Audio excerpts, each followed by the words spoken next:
Welcome to Resolutionary Leaders, and Atlas Aultman is definitely one of them. He is currently an author and a podcast. However, he has 3 decades of leading elite military teams from special ops to the White House, and he's written a #1 best-selling book. He's been on the TED stage, and thousands of people have watched that talk, and now here we are, where he gets to just chill in his military-themed room and chat about some of his amazing experiences. So I'm just here to sit and learn from you. Yeah, let's go. Eyes one. Yeah, so I recently reread a story. It's called the Mexican Fisherman, and it talks about almost the purpose of life. And so this guy shows up in a Almost. small boat, and he's got a bunch of mahi tuna. And this Harvard MBA steps up to him and says, "Hey, that's a big catch. How long did it take you to get that?" He's, it took a little bit of time. He's like, "You could catch more." He's like, "Oh, let me help you. You could catch more. You can get another ship, and then we're going to move you to Mexico City, and you're going to be this conglomerate empire."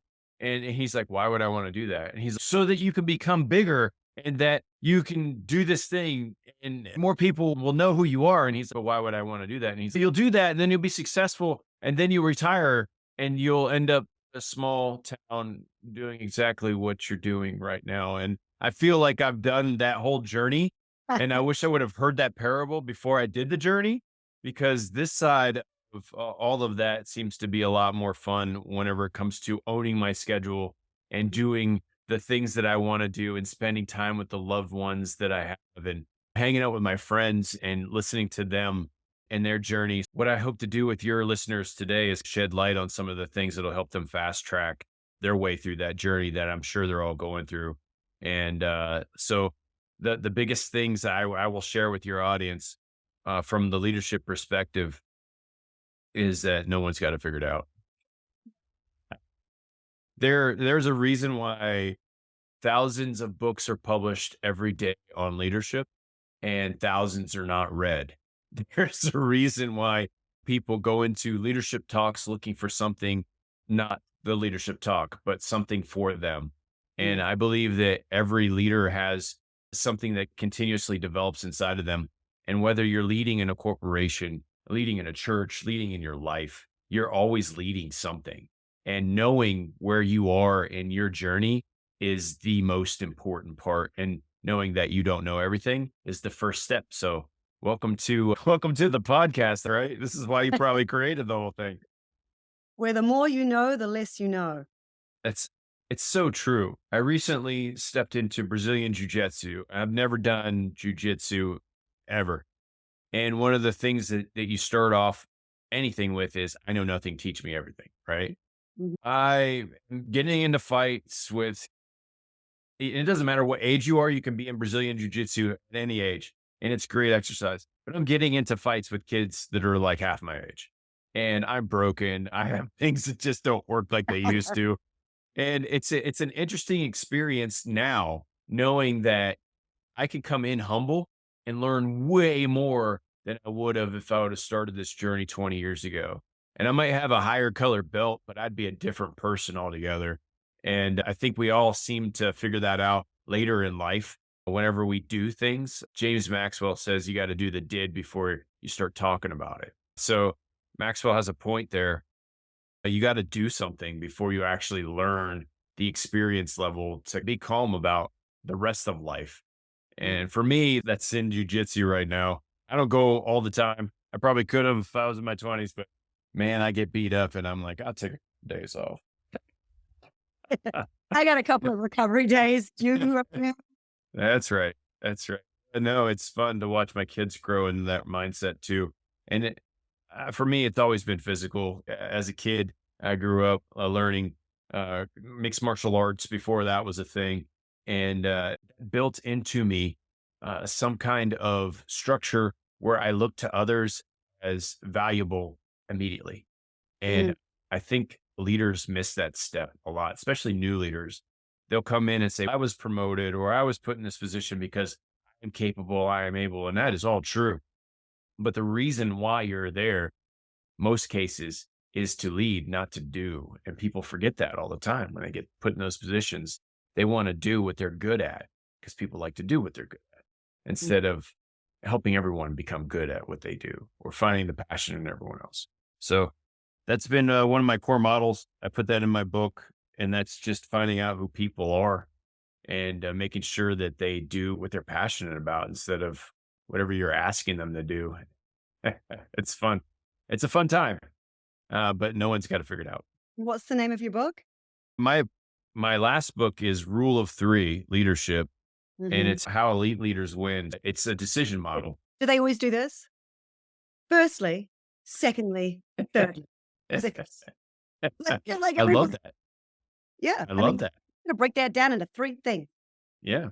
The reason, the psychology of is used in politics. So now when you listen to anything political, you're going to hear this. They will give you a solution in three parts. Whenever they're answering a question, they say, that's interesting. I'll give you 2 points on that. They always give you 1 to 3 things. And the reason is we're all conditioned. It doesn't matter where you were born and where you were raised. If you have parents or someone that cared for you in your life, which is probably why you're an adult now, you were told stories. And the stories go something like a Goldilocks story, where Mm. you're presented with 3 options 3 times before 3 bears show up. And ta da, the end. A boy cried wolf 3 times before he got eaten by that wolf. There was 3 little pigs that Mhm. fought a big bad wolf. The magic number in math is 3.14, which is 3 numbers, but the magic number is actually 3. Mhm. And so the psychology is built into sports, it's built into everyday life. So whenever you give something more than 3 things to people, they dump it all because it's too much. Mm. You're at a very young age. Dr. Eric Byrne put together a book in the 60s. Don't read it. I'm going to summarize it right now. Okay. It's called Games People Play. Mm. And if you've ever heard someone say, I'm stroking his ego or she's stroking my ego, it comes from this book. And he describes the psychology of how people make decisions into 3 bubbles, like a snowman, right? The first bubble is where we all connect, and that's childhood. So most of your core decisions in life, he says, and I believe him in this, were made when you were a small child. Like your parents are a big influence in your life. So whenever you go to a psychologist, they're like, tell me about your mother, because that matters, right?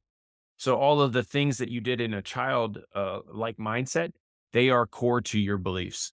And then you become an adult, which is 1 step above parents, right? And that is just a little bit more responsibility, realizing that the world is a dangerous place. And then you become a parent and you're like, everything's a danger. And the way he describes it in his book, he uses alcohol. He says, okay, parent to parent. Whenever you're talking parent to parent, you say, hey, would you like some whiskey? And as a parent, you go like, I shouldn't drink any whiskey. I'm okay. And then they break down into the adult. They're like, you can just have 1 glass of whiskey. And then that turns into an adult conversation. And the adults turn into children when they drink 3 to 6. And then the children has 2 buckets, right? The child that listens and the child that doesn't. And then, so you've had too much, give me your keys. Yeah, you're right. Or you've had too much, give me your keys. It's my car. I'll decide who gets the keys. Step away from me. I'll figure it out. We've all seen this pattern, but the psychology of it is 3 bubbles. And the way he describes it is how can I talk to someone else? I have to be on the same level as them. And if you can figure out how to become a child really quick, that's how sales happen. So if you can trigger someone's childlike instinct, hey, I'd love to show you this car, but you probably can't afford it. They're going to be like, I can't afford, you don't even know me. I can afford it. Show me that car.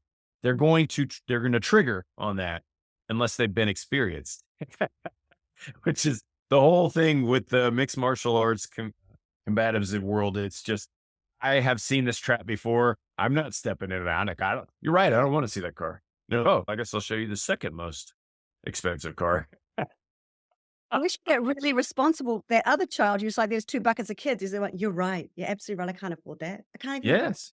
Yeah. And sometimes you're in the bucket with the other kids that will talk sense into you because kids aren't stupid. They know the world. And if it looks stupid, it smells stupid, and it acts stupid, kids are going to stay away from it too. They're not oblivious to the world. I subscribe to his theory in psychology, but it's 3 buckets. And if you step into a 4th bucket, it's way too much. Mhm. It's way too much for anyone to handle. Now, Okay. the inverse of that Okay. is whenever you're trying to give somebody something of value Okay. and you tell them it's valuable because of these 6 reasons or these 10 reasons. And this is what sales pitches have become, right? Your social media feed will give you like 5 reasons. Not only are you reading all 5 reasons, so they're spending more time on their page or their post, but you're actually getting more and you're feeling value just from the content that's coming in to your brain cell because it's more than 3. And it's wow, I'm getting all this value. And that's adding to the thing that they're going to tell their friends on why they bought whatever it is that they just bought. So it's, hey, why'd you buy this coaching problem? This problem? Why did you buy this problem? That's what everyone does, by the way. And you're like, it's not a problem. It's a solution. And it's okay. Writing a best-selling book sounds like a problem to me. All right, but it opens up doors. It gets me on TV. It puts me in front of people I can help. It shows that I'm credible. Actually, I beat out a doctor the other day because I have a best-selling book. It's a brand new idea, not like the doctors, which are great, but I have something new for the world. Why is this a problem? That's 5 things, right? So they're like, oh, maybe I should be a best-selling author. Call Atlas. So you were about to tell me the 3 things about that your book had before I started getting smart about the 3 things. Oh, yeah. So the 3 things are people, time, and money. And Uh-huh. most people, they think of whenever they think of leadership, they think of those as resources, and they're not. They're tools. The people that you have on your team, multiple billionaires have stated this. If you are not paying attention to the people in your company, on your team, or on your side, then you will lose. Mhm. And costs millions of dollars to a lot of billionaires to figure that out. If you have somebody that's not producing, you got to get rid of them because it's just not what they want to do. It's not what they're passionate about. It's Mhm. not their problem, but it is yours because you're paying for it. Mhm. So you have to figure that out quickly. And so for me, in my perspective, what I found the most elite leaders to do, to include the president of the United States, when I was working around him, he would find people that were absolutely smart on whatever it is the problem was that America was having. And Mhm. then they would present something and he would ask them questions. They would think more and then he would get them to solve the problem. That's how leadership works. Mhm. Instead of the inverse, which is everyone brings the leader the problem. They expect the leader to solve the problem. The leader can't solve everything. I'm sorry. It's just not possible. So if you're focused on people, your best options are going to come out of that. Time is the next thing because everyone asks the same questions whenever they're faced with a problem. How much is it going to cost to go away? When can it be fixed? And then they ask who can do it. And whenever you flip that and ask who can do it, then the time thing becomes way less. It's a shortened time scale because the person who's actually experienced in doing it will get it done faster. And most of the time for less money.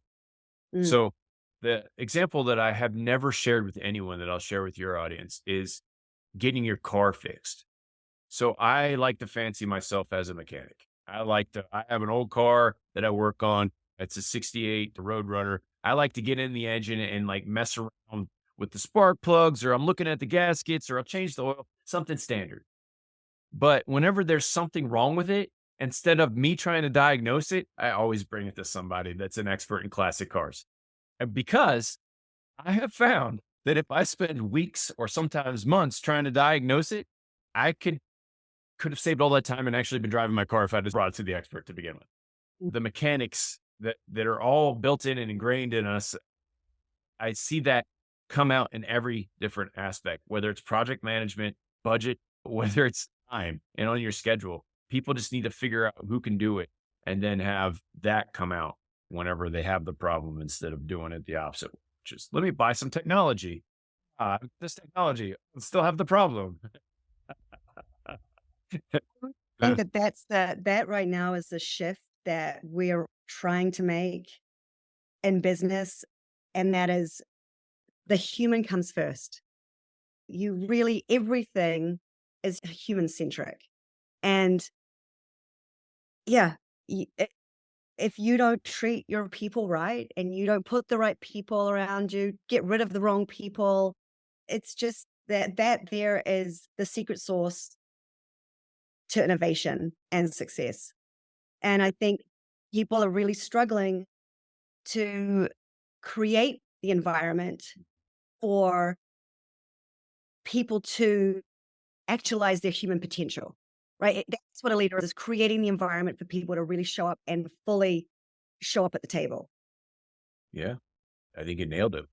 It's the cheat code that's right in front of everyone, but no one's pulling that trigger. If you just hit that target, putting the right people in the right places, you're gonna move faster than you ever thought possible. And yeah, that's absolutely essential, and it's totally missed all the time, unfortunately. And I think part of the reason is because we have the leadership is still a little old thinking, having an issue with the workforce and the way the workforce requires to be seen as a human being, and is like throwing up their hands saying, I want you to do all of this. Can you just get on and do it without adjusting to the fact that you have this is what you're dealing with.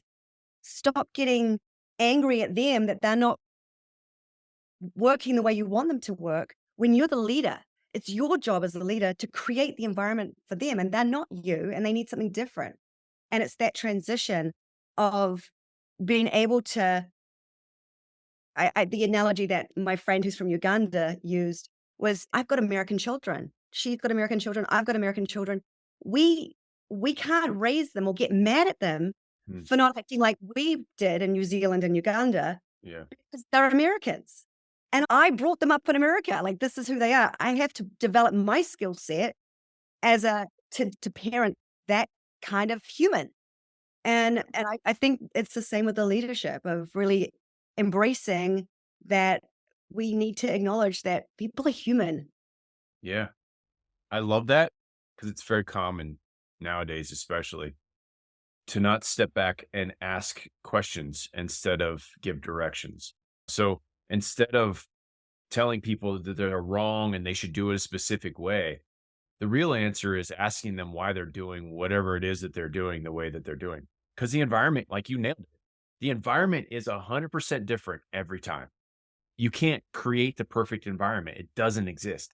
So you have to trust that the people that you put in place to lead whatever effort that it is that they're doing their best and they're going to come to you whenever there's a roadblock because they won't if you're continuously giving them specific directions on how exactly you want to do it. That's not leadership, that's management.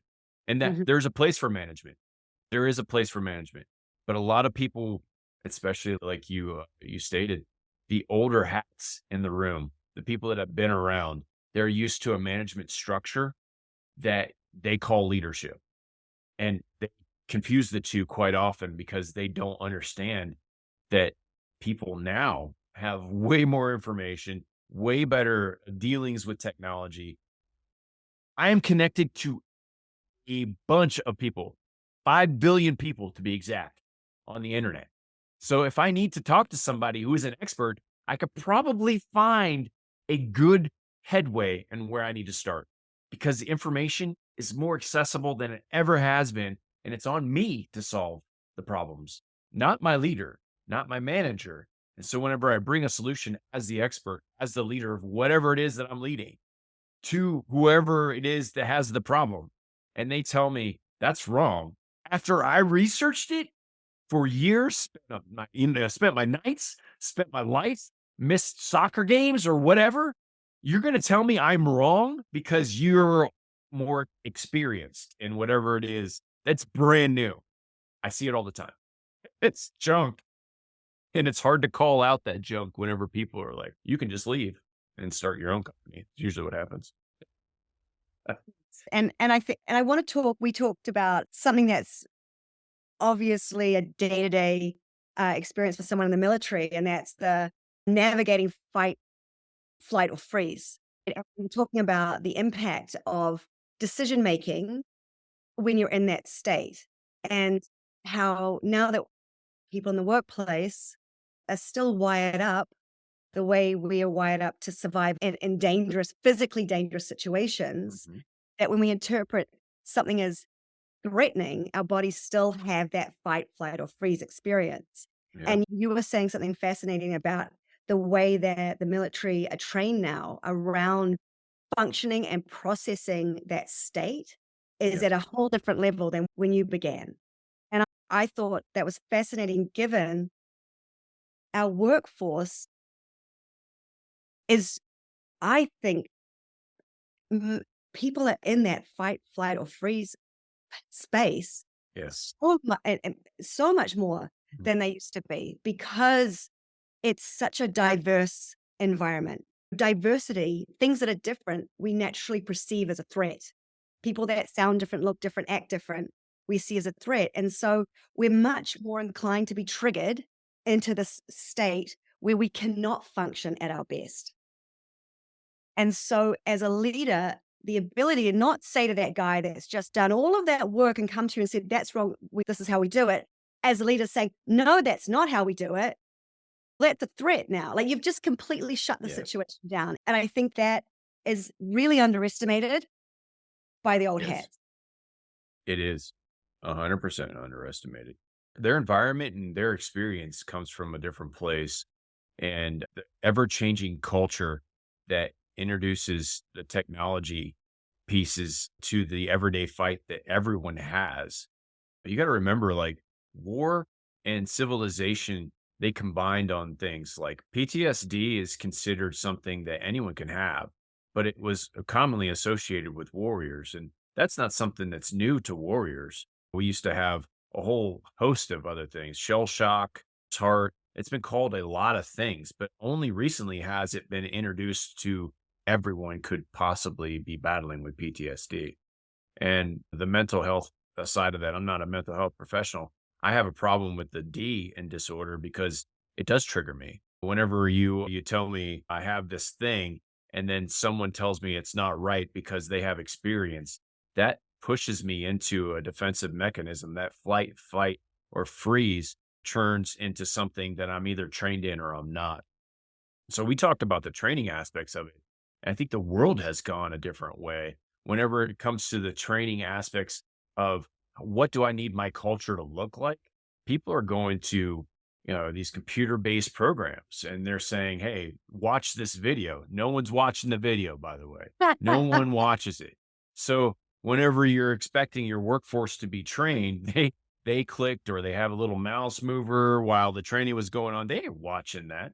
So unless you have somebody come to your facility, you're watching them on camera in a Zoom call. They are not paying attention.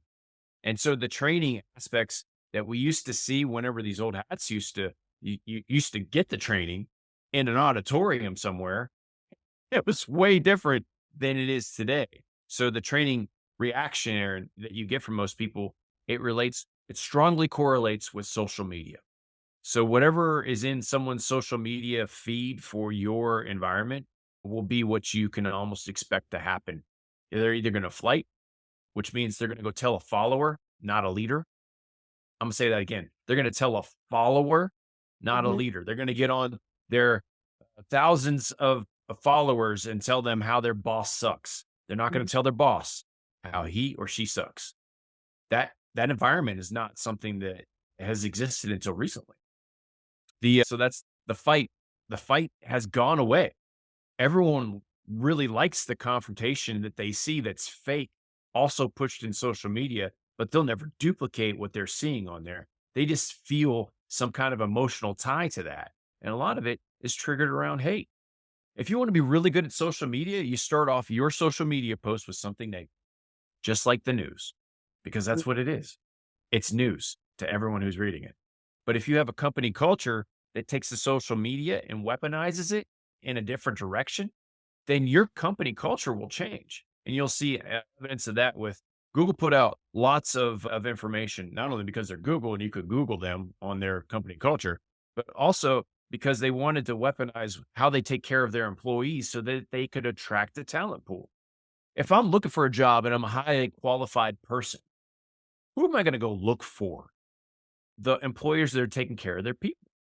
So the fight aspects that I was talking about, they're going to be, I'm going to fight to get out of this job and get another one. It's a different fight than what everyone was used to. But then you have the majority, which It's is the not, freeze. oh, yeah. So everyone freezes and they're Mhm. like, did that just happen? Is Mhm. this real? Are you serious right now? Are you talking to me like this? I don't deserve this disrespect. what is it something that I did or said? And they immediately take it internal and freeze. And we are all taught to do that now because that is what social media does to us. It makes us think about things internally because your social media feed is directed towards you. What are you looking at? What are you interested in?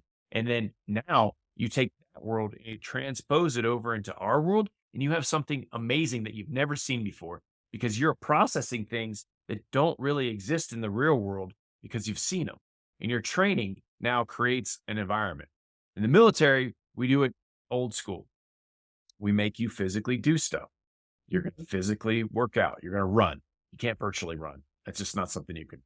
You're going to shoot. You can't virtually shoot.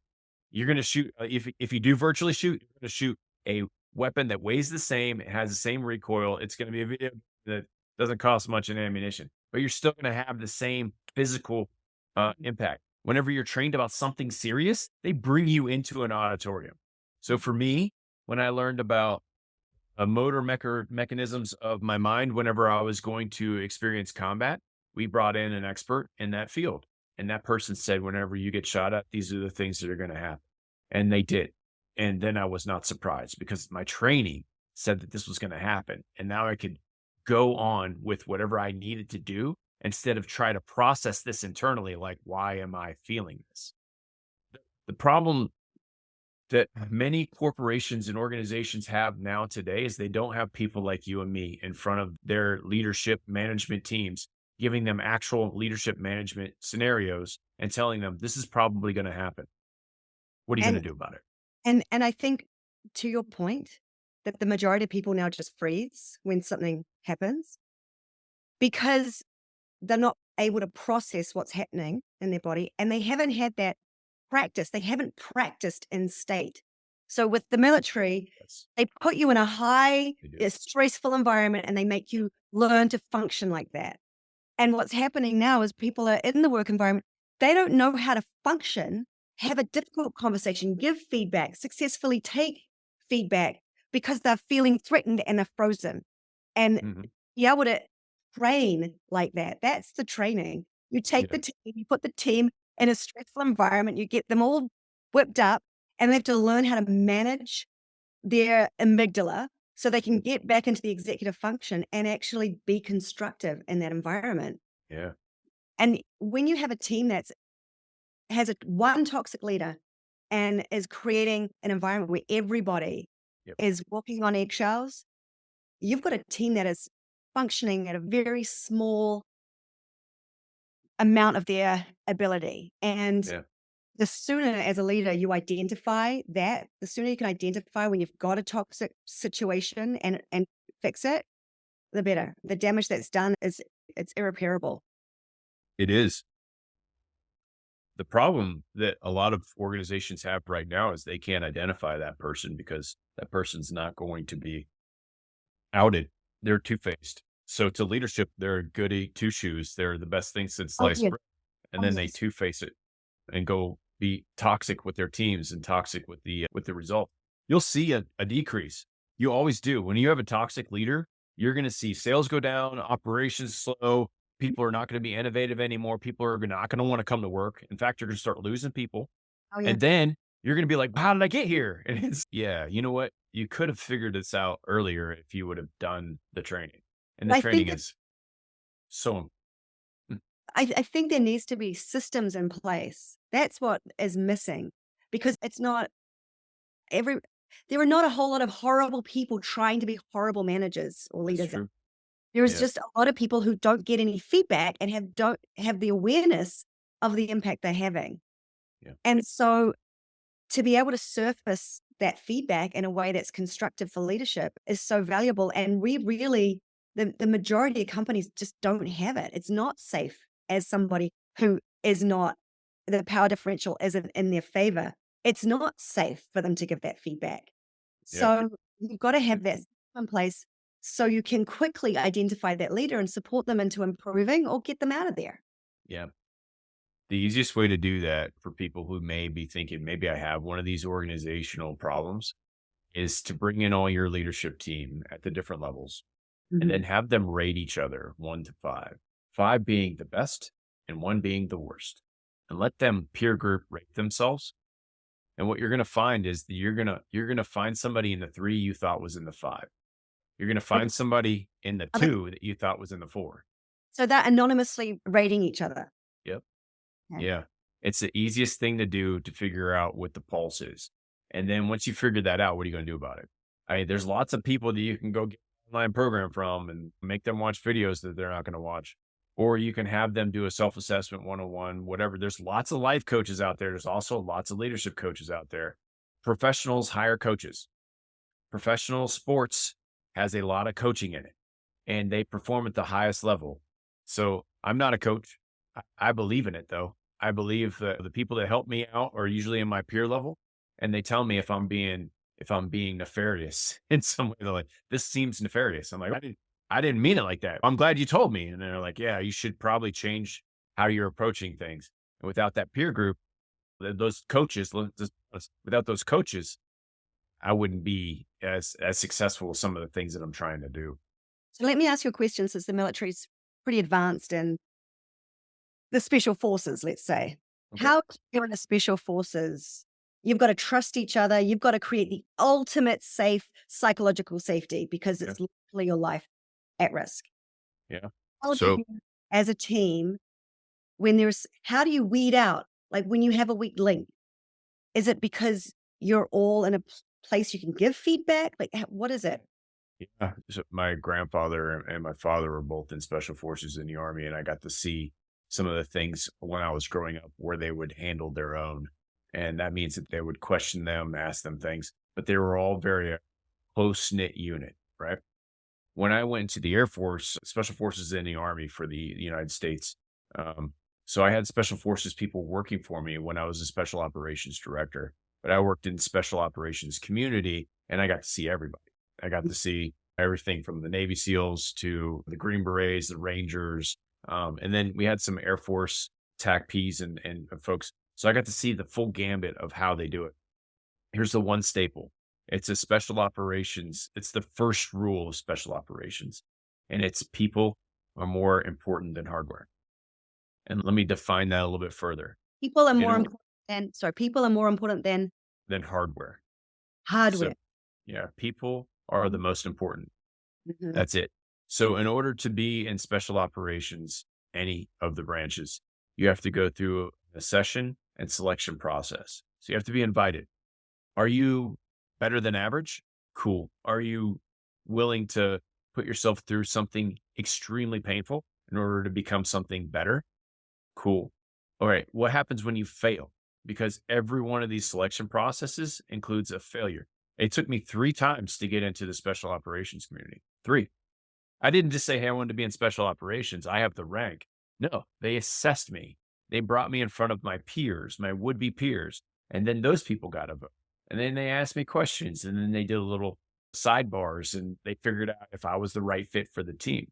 The reason why special operations works is because they spend a lot of time picking the right people, but they still screw up.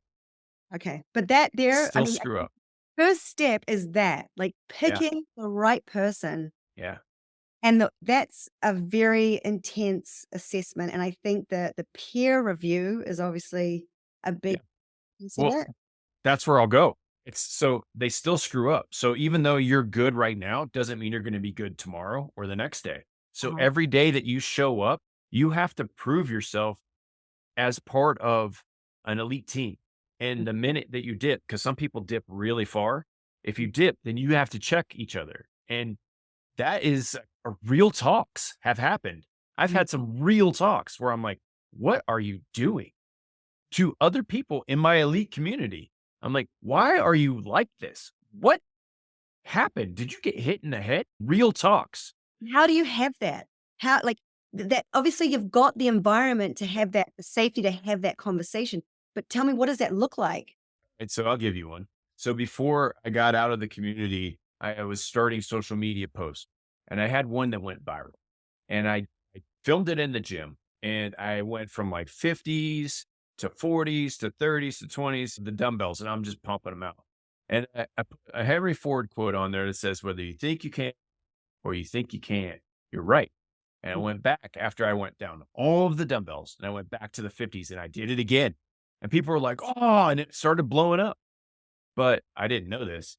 I was not allowed to film in the gym. It was it was against the rules. So this person made it a big deal that I had put something out there and made me pull it down. So even though it was helping people and there was no foul, the enemy knows we work out, by the way. Just want to let you know. Big surprise. More You like guys have weights?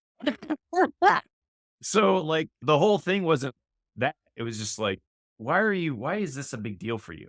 Mhm. And the reason is because the competition level at alphas is like right here. And I think he saw me like going above him. And so he did not like that. So he's trying to knock me down a notch. Live and learn. You just find out who's going to be that person. Some people, when you break your leg, they're going to come over and mow your grass. Others are going to call the homeowners association on you. You have to figure out who's on your team and then work with them because the person What who calls the homeowners association might be used to attack something else that you need to go after. Because that's an important role too. how did that work though? That person Yeah.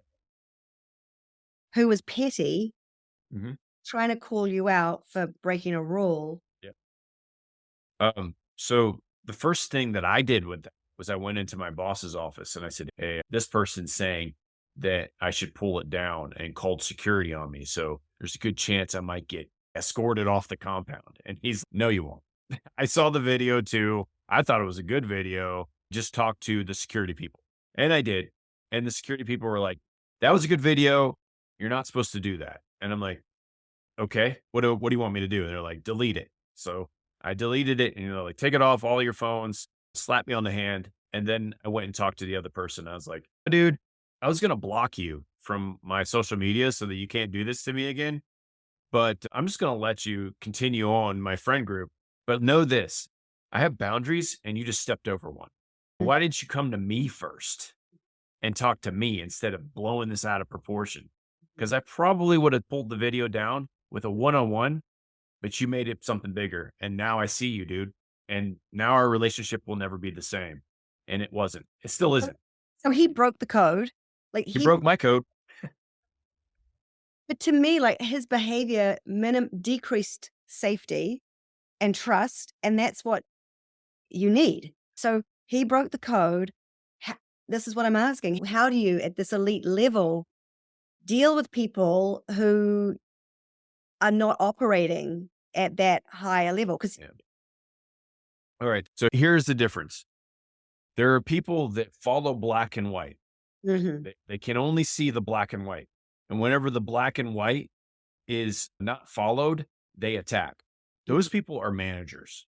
They're uh-huh. really good at following directions. They know the directions. They know the rules. They know the leaders' intents. They follow everything there. That is leadership level. We need those people. It's absolutely essential. Where I thought he was in the gray space above that. If you're a leader, you look at rules and you're like, is this a stupid rule? Can I break it? And if I break it, will it make it better or worse? And if you're doing that, then you can start to innovate and you can start to look at spaces that aren't occupied. You can move into those spaces. That's leadership. That's gray space. That's not black and white. That's what are we doing today and how can we do it better tomorrow? That right there just identified what he did. He identified himself as a manager. And I was like, noted. I will never bring anything leadership to you now. And I was bringing leadership stuff to him. And he was doing well with his teams. And then he stopped. And then I went a different direction and we got extremely innovative. And that turned into something really good, by the way. So it's just, you got to have those people. I'm not mad at him. He was following the rules. I was like, okay, you identified yourself. This was pretty pity, but okay. So what I'm hearing, and the question originally was about how do you develop this level of safety to trust each other with your Yeah. lives? And what I'm hearing you say is that you're able to operate in the gray space. You're Mm, all operating in the gray space together. yeah. Leaders are. Some people need to operate in black and white, and that's okay. You have to work together. Teams have places. And whenever you are hired to do a job, look, you can't change people. People have to change themselves. So If somebody identifies themselves as comfortable in a management space, let them be a manager. Just let them. Let Yeah. them. There's a spot for that. In every organization, someone needs the standards and processes and procedures, and somebody needs to follow the rules, and they want to make sure that stays. That's definitely a need. What I'm saying is that person didn't get hired to manage. They got hired to lead. They were at my peer level and they weren't leaders and they just identified themselves as such. So I started working more with other people who were leaders in gray space. And yeah, I'm a big proponent of gray. My book Right. is gray. My book is gray. The cover is gray. And they wanted me to make it red because red books sell better. I'm like, no, it's a leadership book. It has to be gray for that reason. So would you say the special forces training trains you to operate in the gray? I would say that the training that I got put through in the special operations community taught me to think differently than everyone else. And I haven't been through as much training as, say, like a Navy SEAL. They go through years of training. But everything that I've talked to with my Navy SEAL friends, they all say that they had to overcome something mental and look at the world differently in order to pass the gates that they had to go through. Same thing with the Special Forces Rangers, a leadership school. Ranger school is a leadership school.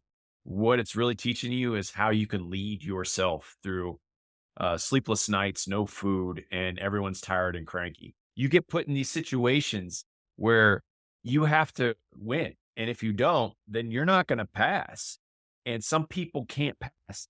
There's a lot of people that don't pass. They just identify themselves and you just move on. They Well, have a spot in the army. what I'm hearing, mhm, I'm sure the army people are just hanging up on you right now. But Well, the Air Force too. what I'm hearing is that the tr you basically have to be able to make that shift, and so the training Yeah. that goes through weeds out people that are unable to make that shift. Yeah. That It does. yeah, Yeah. Your assessment process is all about weeding out those people because right. the common thing you'll hear with SEALs especially, they all tell the same story. There's these big dudes, and they show up. They're the first ones to ring the bell and leave Mhm. because they just don't have the mental fortitude that they need to get whatever it is that's put in front of them done. It's short steps. It's targets for me. It's really small things that add up to big things. And yeah, So the reason I'm digging in here is because dig I'm it. trying to work out how do you replicate this for leaders who are trying to hire the right people Mhm. and then identify when they've hired the wrong people? Oh yeah, that's easy. I do it with professional mutiny.